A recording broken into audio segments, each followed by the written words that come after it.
Jadi adik-adik telah pun mendapatkan keputusan SPM adik-adik dan adik-adik telah pun membuat penilaian kendiri. Jika adik-adik belum lagi membuat penilaian kendiri, adik-adik boleh menonton video sebelum ini, perkongsian sebelum ini dengan mengklik link yang di atas ini. Okey? Baiklah.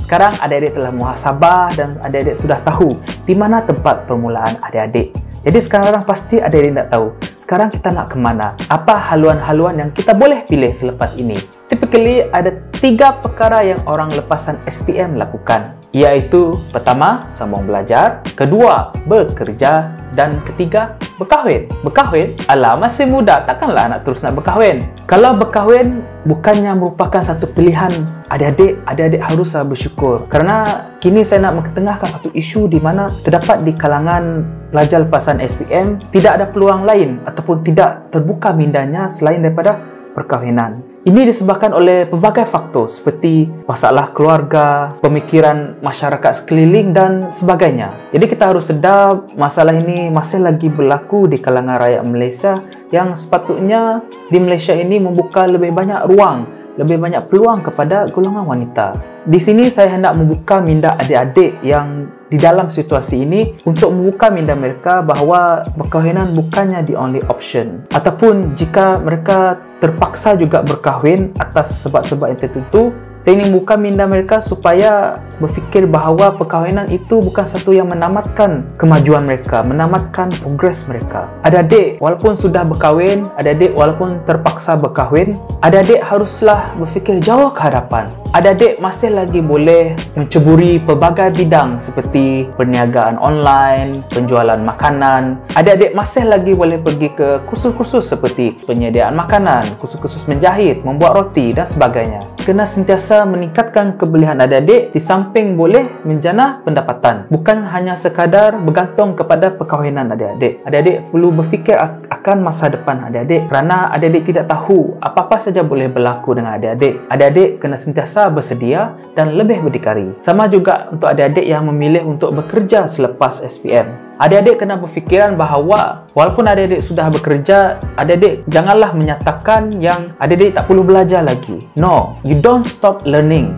Adik-adik tak berhenti belajar. Sambil bekerja, adik-adik masih lagi boleh mengikuti pelbagai program-program ataupun perkongsian-perkongsian ataupun pergi ke kelas-kelas yang boleh improve kebolehan adik-adik. Adik-adik haruslah mempunyai keinginan untuk meningkatkan diri setiap masa dan haruslah mempunyai matlamat yang lebih jauh. Bukan saja adik-adik hanya fikir, oh cukuplah dah kerja dapat gaji sini kan, dapat gaji setiap bulan, syukurlah, tak menyusahkan ibu bapa. Tidak, adik-adik kena merancang lebih jauh, meningkatkan diri untuk mencapai matlamat yang lebih jauh. Bekerja, menjadi usahawan ataupun mencari pengalaman is a good thing dan mungkin lebih baik untuk adik-adik daripada sambung belajar jika adik-adik betul-betul berusaha dan bekerja keras. Namun, untuk pandangan saya adik-adik, kalau boleh, adik-adik sambunglah belajar ke mana-mana sahaja institusi pengajian tinggi dalam apa-apa sahaja bidang. Ini adalah kerana institusi pengajian tinggi boleh membekalkan adik-adik pengalaman dan membuka banyak peluang, membuka fikiran adik-adik untuk melihat dunia ini lebih luas. Seperti adik-adik ketika di institusi pengajian tinggi boleh join klub-klub, boleh mengikuti event-event, acara-acara, maupun jadi majlis perwakilan pelajar. Institusi pengajian tinggi inilah yang membantu membuka minda dan mematangkan fikiran adik-adik. Adik-adik akan lebih sedar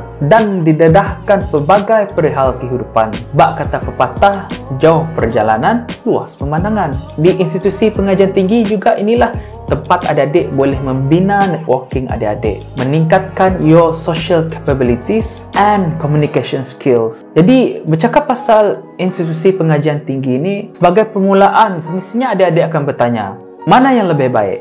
Asasi, matrikulasi, ataupun STPM, ataupun mengambil diploma?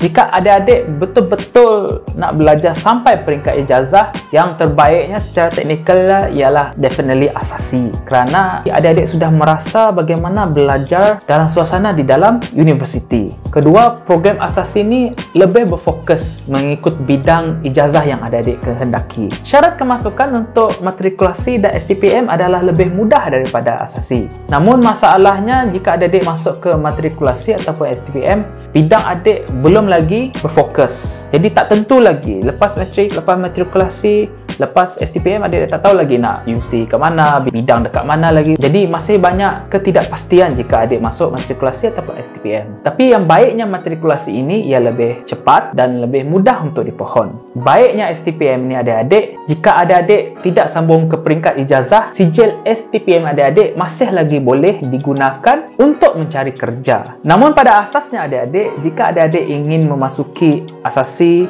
matrikulasi ataupun mengambil STPM, adik-adik haruslah berfikiran untuk sambung ke peringkat ijazah. Ada di kalangan lepasan SPM yang sambung tingkatan 6 ataupun pre-universiti hanya atas sekadar, oh aku nak sambung belajar, ini saja yang aku mampu, so aku masuk form 6 sajalah. Mereka langsung tidak berfikiran selepas form 6 itu nak ke mana. Jadi lepas habis saja form 6, mereka tidak sambung ijazah, dan bagi saya ini adalah amat membuang masa dan amatlah merugikan. Pada pandangan saya, mengambil diploma adalah lebih selamat dan merupakan pilihan yang terbaik pada zaman sekarang ini. Jika adik-adik tidak berhajat untuk sambung ke peringkat ijazah, adik-adik masih lagi boleh menggunakan diploma adik-adik untuk memohon jawatan peringkat diploma. Jika adik-adik sambung ijazah selepas diploma, habisnya ijazah adik-adik, adik-adik boleh berpeluang untuk memohon jawatan untuk diploma dan ijazah. Jadi adik-adik ada dua peluang berbanding dengan rakan-rakan yang memilih laluan lain, direct terus ke ijazah, tidak ada diploma. Bukan saya katakan bahawa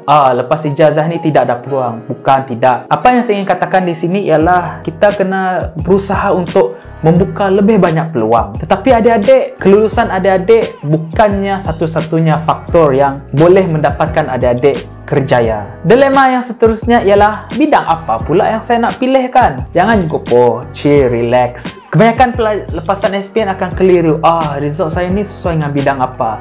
Bidang apa yang lebih baik? Paling mudahnya adik-adik pilih saja bidang apa yang adik minat. Ataupun adik-adik pilih saja bidang yang adik-adik lebih cenderung ataupun bidang yang lebih sesuai dengan matlamat adik-adik. Seperti contohnya adik-adik ingin menjadi artis atau ahli muzik, masuklah bidang muzik ataupun masuklah meskom, seperti banyak-banyak artis ambil kan. Tujuannya adalah supaya adik-adik sentiasa ada motivasi untuk meneruskan perjuangan adik-adik dalam peringkat pengajian tinggi. Selain daripada bidang yang kita minat, adik-adik juga boleh semak pasaran kerja yang akan datang. This is very difficult kerana in 5 years, in 10 years lepas adik-adik habis belajar, kita tidak tahu bagaimana pasaran kerja. Tapi ia tetap boleh dikaji dan boleh dilaksanakan. Adik-adik kalau rajin, bolehlah cek perancangan kerajaan, polisi-polisi kerajaan, data-data kajian-kajian. Ataupun paling mudah, adik memilih kerjaya yang always in high demand, seperti menjadi cikgu, nurse, polis, doktor. Pekerjaan-pekerjaan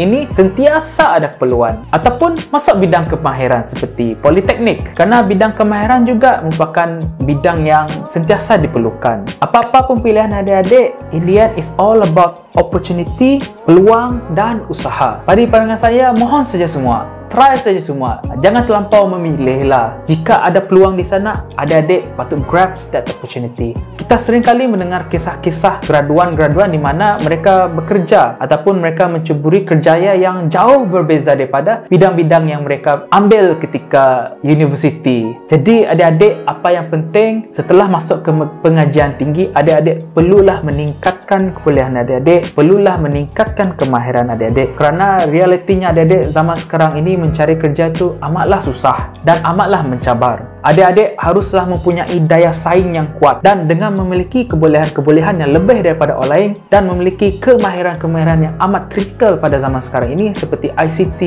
berkomunikasi, inovatif dan kreatif ini boleh membantu adik-adik untuk membuka peluang dan bersaing dengan orang lain. Jadi apabila adik-adik belajar di institusi pengajian tinggi ini, adik-adik haruslah buka peluang adik-adik untuk mencuba pelbagai bidang, meningkatkan dan memiliki pelbagai kemahiran, mencari pelbagai pengalaman dan membina hubungan sosial dan networking adik-adik. Semua ini definitely akan membantu adik-adik untuk menghadapi kehidupan yang sebenar. Jadi adik-adik, buatlah keputusan yang terbaik, teruskan usaha walau apapun yang terjadi. Semoga adik-adik berjaya dalam apa jua bidang yang adik ceburi dan apa-apa jua laluan yang adik-adik bakal tempuhi.